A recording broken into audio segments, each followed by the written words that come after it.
RTV app వార్తల్ని క్షణాల్లో చదివే అవకాశం ఉంటుంది. ఒక న్యూస్ పేపర్, ఒక టెలివిజన్ ఛానల్ మీ చేతుల్లో ఎప్పుడూ ఉంటాయి. Welcome to RTV. నేను మీ గయాజ్ని. నెల్లూరు ముద్దుబిడ్డ నవ్వుల మాంత్రికుడు రమణారెడ్డి జీవిత చరిత్రను గత కొద్ది రోజుల కిందట సీనియర్ జర్నలిస్టు ఉదయగిరి ఫయాజ్ గారు రాయడం జరిగింది. ప్రస్తుతం ఆయన మనతో ఉన్నారు. అసలు ఈ పుస్తకాన్ని ఎందుకు రాశారు తదితర విషయాలను కూడా తెలుసుకునే ప్రయత్నం అయితే చేద్దాం. ప్రధానంగా ఈ పుస్తకాన్ని ఆయన జీవిత చరిత్ర మొత్తం రాయడం జరిగింది. ఆయన తొలిసారిగా ఎప్పుడు సినిమాలకు పోయాడు, అసలు ఎలా ఆయన ప్రయాణం సాగిందని తదితర విషయాలు కూడా తెలుసుకునే ప్రయత్నం అయితే చేద్దాం. సార్ నమస్తే. నమస్తే సార్, అసలు రమణారెడ్డి గారి చరిత్ర రాయాలనిపించింది ఎందుకు అసలు? అది చాలా యాదృచ్ఛికంగా జరిగిందండి. అది చాలా యాదృచ్ఛికంగా జరిగింది.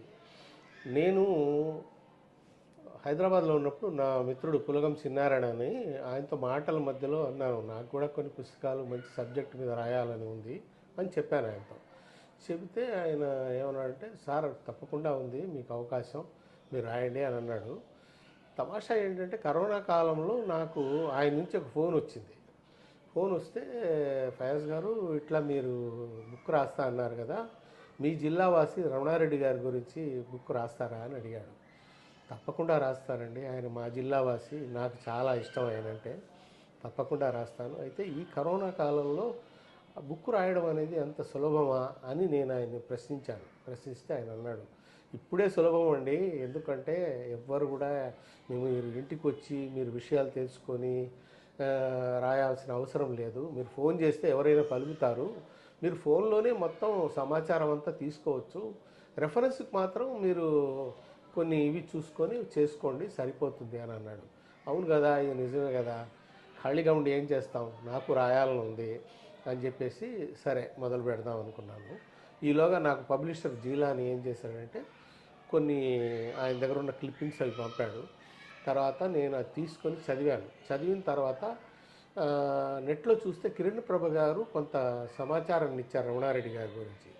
అది కూడా తీసుకున్న తర్వాత రమణారెడ్డి గారి పెద్ద అబ్బాయి ప్రభాకర్ రెడ్డి గారికి చెన్నైలో ఉంటారు ఆయనకు ఫోన్ చేశాను. చేసి, సార్ ఇట్లా మీ నాన్నగారి గురించి ఒక పుస్తకం రాద్దాం అనుకుంటున్నాను, మీరు దీనికి సహాయ సహకారాలు అందించాలండి అంటే, ఓఎస్ తప్పకుండా చేస్తాను, దీనికి సంబంధించిన కొన్ని క్లిప్పింగ్లు నా దగ్గర కూడా ఉన్నాయి, నేను వాటిని మీకు పంపిస్తాను, ఒకసారి చదవండి, ఆ తర్వాత మనం ఎట్లా మొదలు పెట్టాలనేది చూద్దాము, మీకేమైనా డౌట్లు ఉంటే అడగండి అని చెప్పారు. సరే అలాగే అని చెప్పేసి నేను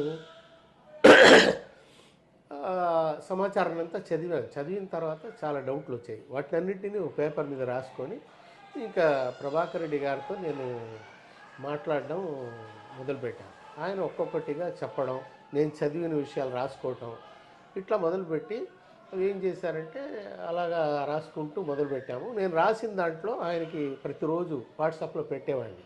పెడితే ఆయన చూసి అందులో ఫ్యాక్చువల్ ఎర్రర్స్ అంటే తేదీలు సంవత్సరాలు ఏమైనా తేడా ఉంటే వాటిని సవరించి పంపేవాళ్ళు.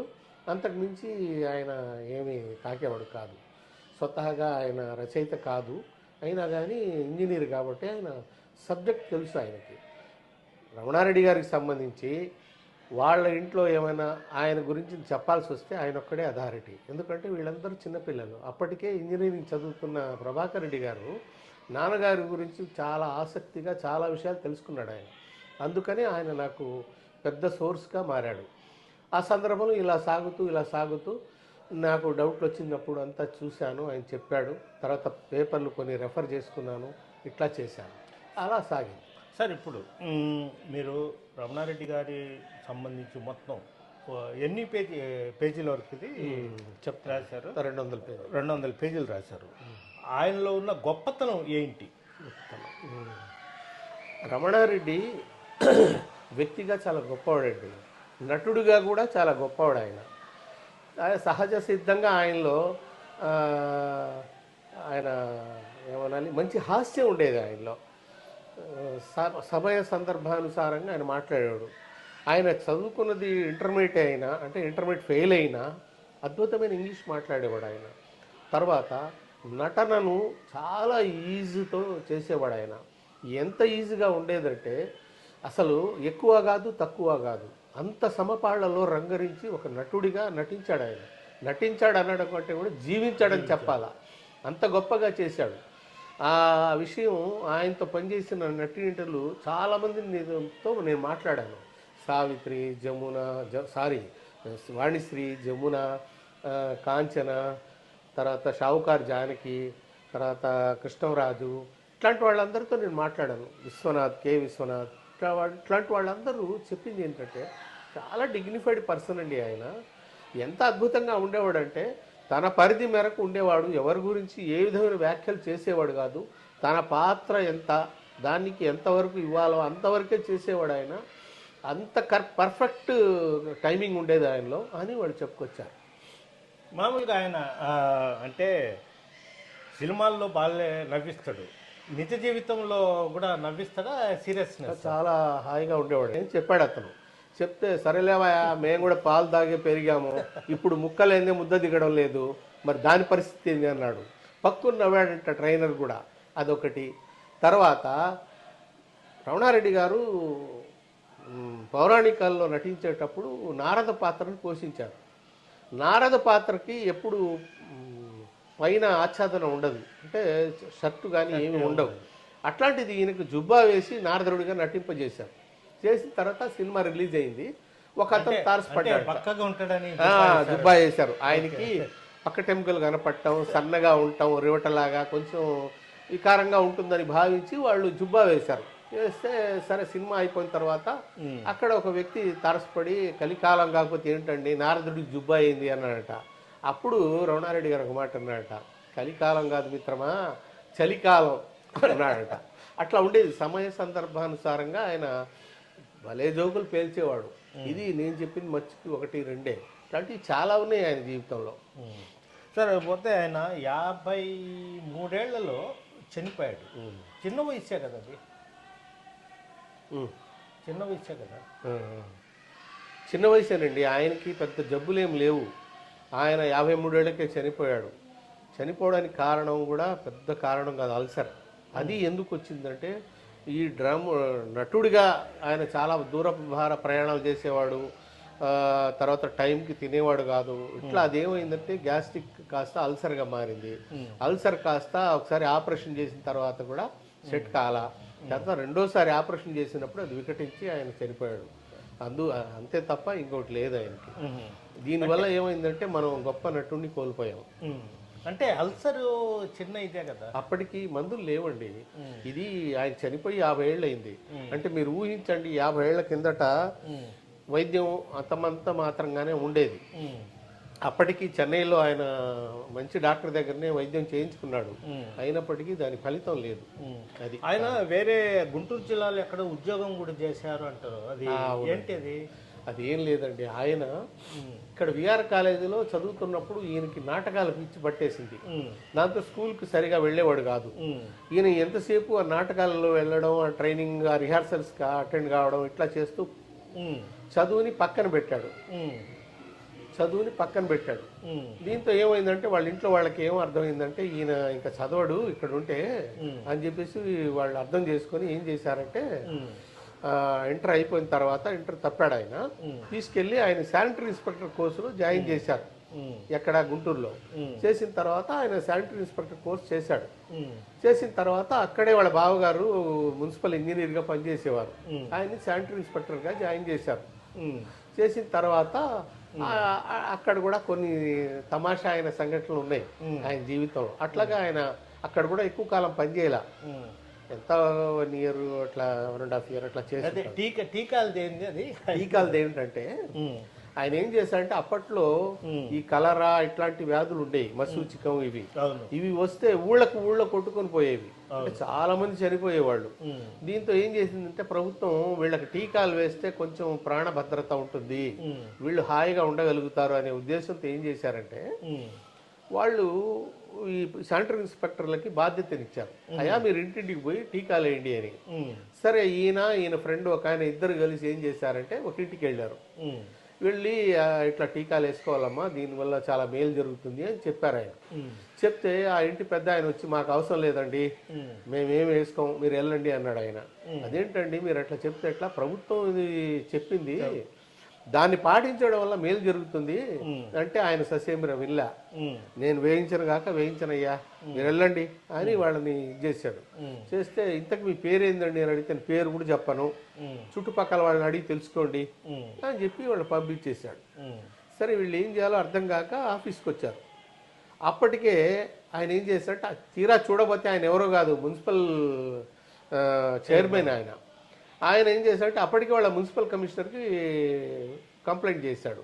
అయ్యా మీ వాళ్ళు వచ్చి మమ్మల్ని ఇబ్బంది పెట్టాడు, మాకు వద్దన్నా కానీ ఇక టీకాలు వేసుకోమంటున్నారు, ఆయన మీద చర్య తీసుకోండి అని చెప్పేసి ఆయన అప్పటికే కంప్లైంట్ చేశాడు. ఆయన వీళ్ళు వెళ్ళంగానే విషయం అర్థమయ్యి నవ్వాడు ఆయన. అయ్యా మీరు ఏం చేస్తారో తెలియదు, మీరు ఆయన ఇంటికి వెళ్ళి ఆయనతో వాళ్ళ కుటుంబ సభ్యులతో టీకాలు వేయించాలా, వేయిస్తే మీరు సక్సెస్ అయినట్టు, లేకపోతే ఫెయిల్యూరే, నేను మీ మీద ఏం చర్య తీసుకొని మీరు పోండి అని చెప్పాడు ఆయన. సరే ఈయన వీళ్ళ బావగారింట్లో పనిచేసే ఒక వ్యక్తి ఆ మున్సిపల్ చైర్మన్ ఇంట్లో పనిచేయడం కాకతాళీయంగా ఈయనకు తెలిసింది. దాన్ని ఏం చేశాడంటే ఈయన అతన్ని పట్టుకొని అతన్ని బయటికి పిలిచి అయ్యా ఇది వేసుకోకపోతే చచ్చిపోతారని అని చెప్పి కొంచెం భయపెట్టమని కోరాడు. ఈయన చెప్పిన దానికంటే ఎక్కువగా పోయి ఆయన వాళ్ళని భయపెట్టాడు. భయపెడితే వాళ్ళు భయపడిపోయా మేము టీకాలు వేసుకుంటాం వాళ్ళు పిలువు అని చెప్పి చెప్తే సరే వాడు వచ్చి ఈయన లేని సమయంలో వాళ్ళ ఇంట్లో వాళ్ళందరికీ టీకాలు వేసి వచ్చారు. అది ఆయన సక్సెస్. అట్లా జరిగింది అది. సార్ ఇప్పుడు రమణారెడ్డి డాక్టర్ చంద్రశేఖర్ ఫన్ డాక్టర్ అంటే ఈయన కూడా హాస్య నటుడు, ఆయన గొప్ప నటుడు అండి. హాస్యం అని కాదు కానీ ఫన్ డాక్టర్ చంద్రశేఖరం అంటే ఆ రోజుల్లో ఇది నేను చెప్పేది 1930s లో గొప్ప పేరు ఆయనకి. ఎందుకు అంత పేరు అంటే ఆయన స్టేజి మీదనే ఒక్క నిమిషంలో ఆయన డ్రెస్సులు చేంజ్ చేసేవాడు. గాంధీ లాగా, దలైలామా లాగా, నెహ్రూ లాగా స్టేజ్ మీదనే డ్రెస్సులు చేంజ్ చేసి బ్రహ్మాండమైనటువంటి ప్రదర్శన చేసేవాడు. దాంతో ఆయన గొప్ప పేరు వచ్చింది. ఆ రోజుల్లో అచ్చంగా పౌరాణికాలు లేకపోతే జానపదాలే నాటకాలు, అవి కూడా గంట 2 గంటలు 3 గంటలు ఇట్లా చాలా పొడవుగా ఉండేవి. ఈ సందర్భంలో ఈయన ఏం చేశాడంటే 3 పాత్రలతో దొంగాటకం అనే ఒక నాటికని తయారు చేశాడు. చేసి దాంట్లో ఈయనతో పాటు మేజర్ పార్ట్కి రమణారెడ్డిని తీసుకున్నాడు. వీళ్ళిద్దరూ ఇంకొక ఆయన కలిసి ఆ నాటకం వేస్తే నవ్వులు విరగబడేవాళ్ళంట. నవ్వులతో అంత గొప్పగా క్లిక్ అయింది అది. దీన్ని ప్రతి ప్రాంతంలో వేసేవాళ్ళు, వెళ్తే ఎక్కడికి వెళ్ళినా అదే క్రేజ్ ఉండేది. సరే వీళ్ళు వెళ్ళడానికి ఆ రోజుల్లో పెద్దగా రవాణా సౌకర్యం లేదు, ఎడ్ల బళ్ళు, బస్సులు, ట్రైను, కొన్నిసార్లు నడక, ఇట్లా కొన్ని సందర్భాల్లో భోజనం లేకపోయినా సరే వెళ్ళి అక్కడ ప్రదర్శించి వచ్చేవాళ్ళంట. పోనీ వీళ్ళకి ఆర్థికంగా ఏదైనా గొప్ప ఏమైనా లబ్ధి చేకూరిందంటే అది కూడా ఉండేది కదా సార్. అసలు ఇప్పుడు నెల్లూరు అతను డ్రామాలు అవి వేసుకునేవాడు, సినిమాలు ఎలా ప్రవేశం? దానికి కారణం ఉందండి. ఏమనుకున్నాడంటే ఈయన నటుడుగానే, డ్రామాల్లో నటుడుగానే కొనసాగాలని అనుకున్నాడు. అయితే ఆయనకి గొప్ప పేరు వచ్చింది కానీ డబ్బులు అయితే రాలా. దానివల్ల ఏంటంటే కుటుంబం నడవడం, జీవనోపాధి కష్టమైంది. సరే ఇట్లయితే కుదరదు అని చెప్పేసి ఏం చేశారంటే ఇంకా నేను సినిమాల్లోకి వెళ్ళాలా అని చెప్పేసి మద్రాసుకి వెళ్ళాడు ఆయన. వెళ్ళి ఒక కంపెనీలో ప్రొడక్షన్ మేనేజర్గా మైసూర్లో పనిచేశాడు. అది కూడా పెద్దగా సరిపోలా. సరే ఇంకా వెనక్కి తిరిగి వచ్చాడు ఆయన. వచ్చిన సందర్భంలో నెల్లూరు చెందినటువంటి మన లవకుశ తీసిన శంకర్ రెడ్డి గారు ఏం చేశారంటే ఈయన నటనని అప్పటికే నాటకాల్లో చూస్తున్నారు. ఆయన ఒక సినిమా తీస్తూ ఈయన గుర్తుపెట్టుకొని ఈయనకు చెప్పకుండానే ఈయన పేరుని ఒక సినిమాలో ప్రకటించారు. ఫలానా రమణారెడ్డి ఉన్నాడు ఆ సినిమాలో అని. ఈయనకు అర్థం కాల, నేను ఎవరిని కలవలేదు, నాకు చెప్పలేదు, నా పేరుంది, ఇది నేనైనా కాదా అని అనుకుంటూ డైలమాలో ఉన్నాడు ఆయన. ఈలోగా ఆయనకు ఒక మనీ ఆర్డర్ వచ్చింది, టెలిగ్రామ్ మనీ ఆర్డర్ వస్తే ఏం చేసిందంటే అందులో డీటెయిల్స్ రాశారు. అయ్యా నిన్ను ఫలానా సినిమాలో ఇది చేశాము, నువ్వు ఆ పాత్రలకి చేయాల్సి ఉంటుంది, నీకు నెలకి ఇంత అని ఇస్తాము, ఆ సినిమా నడిచినంత కాలం జీతం ఇస్తాం, అదనంగా కొంత ఇది కూడా ఇస్తాము అని చెప్పారు. చెప్తే సరే ఏం చేశాడంటే ఆయన సంతకం పెట్టి దాన్ని వెనక్కి పంపాడు. ఆ తర్వాత ఆయన మద్రాసుకి వెళ్ళాడు, అక్కడ సినిమాలో జాయిన్ అయ్యాడు. మెల్లిగా ఆ సినిమాలో మొట్టమొదటిసారి ఆయనకి విలన్ గా తీసుకున్నారు జంగం దేవర పాత్ర. ఆ జంగం దేవర పాత్రకు కూడా 3 పాటలు పెట్టారు. ఆ 3 పాటలు మొదటిసారి నటుడిగా పరిచయం అయిన వ్యక్తికి విలన్ పాత్రని ఇస్తూ 3 పాటలు పెట్టడం అనేది అంతవరకు ఎప్పుడు జరగలేదంట. అది మొదటిసారి రమణారెడ్డి గారి విషయంలోనే జరిగింది. అట్లాగా ఆయన ఆ పాత్రని పోషించి గొప్ప పేరు తెచ్చుకున్నాడు. ఆ తర్వాత ఆయనతో పాటు నటించిన నటులు వేరే సినిమాల నిర్మాతలకి వాళ్ళకి చెప్పి, అయ్యా గొప్ప నటుడు వచ్చిండాడు, మీరు ఆయనకు అవకాశాలు ఇస్తే బ్రహ్మాండంగా ఉంటుందని చెప్తే ఇంకా అక్కడి నుంచి ఆయనకు అవకాశాలు మొదలైనవి. ఆ తర్వాత రమణారెడ్డి గారు మళ్ళీ వెనక్కి తిరిగి చూసుకోవాల్సిన అవసరం రాలా. ఇప్పుడు రమణారెడ్డి గారికి 53 ఏళ్లలోనే చనిపోయాడు. చనిపోయి 50 సంవత్సరాలు అంటే సుమారు ఒక 103 సంవత్సరాలు ఇప్పటికి. అంటే వాళ్ళ పిల్లలు వాళ్ళు ఎక్కడున్నారు, ఎంతమంది పిల్లలు మొత్తం? ఆయనకి మొత్తం 6 సంతానం అండి. 4 ఆడపిల్లలు, 2 మగపిల్లలు. పెద్ద ఆయన ప్రభాకర్ రెడ్డి ఇంజనీర్. ఆయన బతుకున్న రోజుల్లో ఇంజనీరింగ్ చేశారు. ఆ తర్వాత చిన్న అబ్బాయి ఆయన కూడా యుఎస్లో ఇంజనీర్గా పనిచేస్తున్నారు సాఫ్ట్వేర్లో.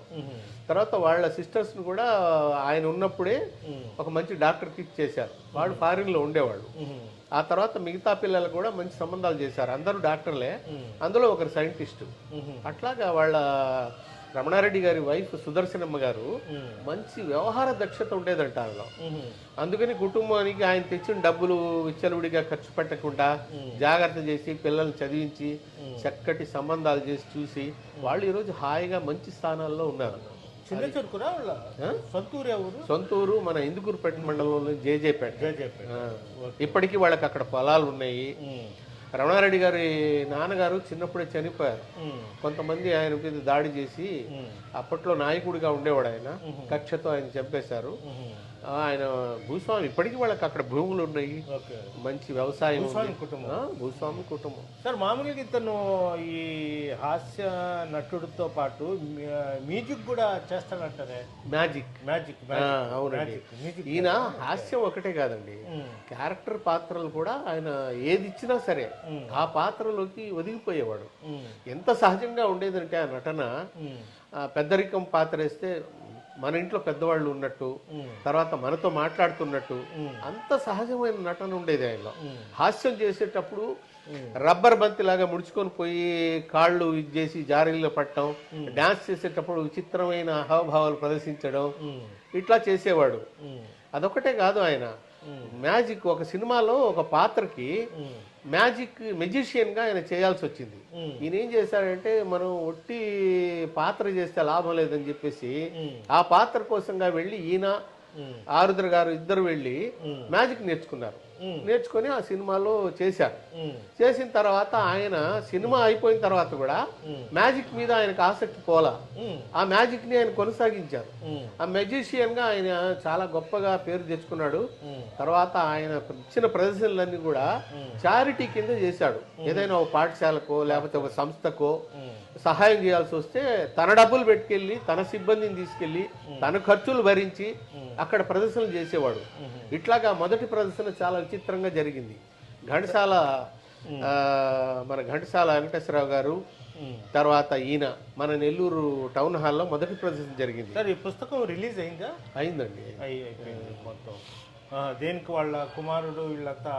ఆయన కుమారుడు ఆయన కొన్ని పనుల వల్ల రాలేకపోయినారు. కానీ ఆయన దీంట్లో యాక్టివ్ పార్ట్ అండి ఆయనది. ఆయన లేకపోతే ఈ పుస్తకమే లేదు.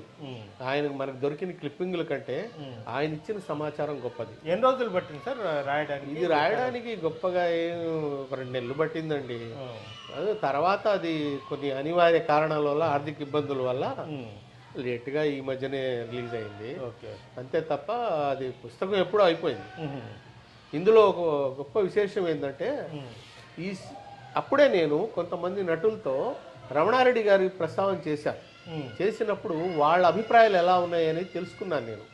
తెలుసుకున్నప్పుడు వాళ్ళు ఎంత గొప్పగా చెప్పారంటే అంత గొప్పగా చెప్పారు ఆయన గురించి. ఒక్కళ్ళు కూడా ఆయన గురించి తేడాగా మాట్లాడిన దాఖలాలు లేవు. ప్రతి ఒక్కళ్ళు ప్రస్తావించిన అంశం నెల్లూరు యాస. నెల్లూరు యాసతో పాటు ఆయన చాలా డిగ్నిఫైడ్ గా ఉండేవాడట. షూటింగ్కి వచ్చినా ఎంతో మర్యాదగా, ఎవరి గురించి పట్టించుకునేవాడు కాదంట. తన పాత్ర పరిధి మేరకు నటించి హాయిగా వాళ్ళతో చేసి డిగ్నిఫైడ్ గా ఉండేవాడట. అందువల్ల ఆయనకు చాలా గౌరవం ఉంది, మర్యాద ఉంది, వాళ్ళ మాటల్లో అభిమానం ఉంది. అది జరిగింది. ఇప్పుడు ఫండ్ డాక్టర్ చంద్రశేఖరం గారు ఆయన గురించి గొప్పగా చెప్పిన ఒక విషయం ఏంటంటే, ఈయన నటుడిగా ఉన్నప్పుడు ఇక్కడ ఆయనతో సహనటులుగా ఉన్న వాళ్ళు ఎప్పుడైనా చెన్నై వెళ్ళి వాళ్ళు ఎవరైనా ఆర్థిక ఇబ్బందులు చెప్తే చేతిలో జేబులో చేయి పెట్టి చేతికి ఎంత వస్తే అంత ఇచ్చేవాడట. అప్పటికి ఆయన ఏం మారలేదు. రమణారెడ్డి నటుడు డ్రామాల్లో నాటకాల్లో నటించేటప్పుడు ఎలా ఉన్నాడో సినిమాలోకి వెళ్ళిన తర్వాత కూడా ఆయనలో ఏమాత్రం మార్పు లేదు. అదే ఆప్యాయత, అదే అభిమానం, అదే పలకరింపు అలా ఉండేవి. అది రమణారెడ్డి గొప్పతనం అని ఆయన చెప్పుకొచ్చారు. Okay, thank you sir. Senior journalist Udayagiri Fayaz గారు హాస్య నటుడు రమణారెడ్డికి సంబంధించిన పుస్తకాన్ని, అంటే 200 పేజీల పుస్తకాన్ని A to Z ఆయన చిన్ననాటి నుంచి చివరిగా చనిపోయే వరకు ఆయన ఈ పుస్తకంలో పొందుపరచడం జరిగింది. అయితే ఇలాంటి పుస్తకాలు మరిన్ని మళ్ళీ రాయాలని కోరుకుంటూ చేస్తున్నాం. Thank you sir. మరిన్ని వీడియోస్ కోసం ఛానల్ ని సబ్స్క్రైబ్ చేయండి. లేటెస్ట్ అప్డేట్స్ కోసం వాట్సాప్ ఛానల్ ని ఫాలో చేయండి. అండ్ లింక్ డిస్క్రిప్షన్ లో ఉంది.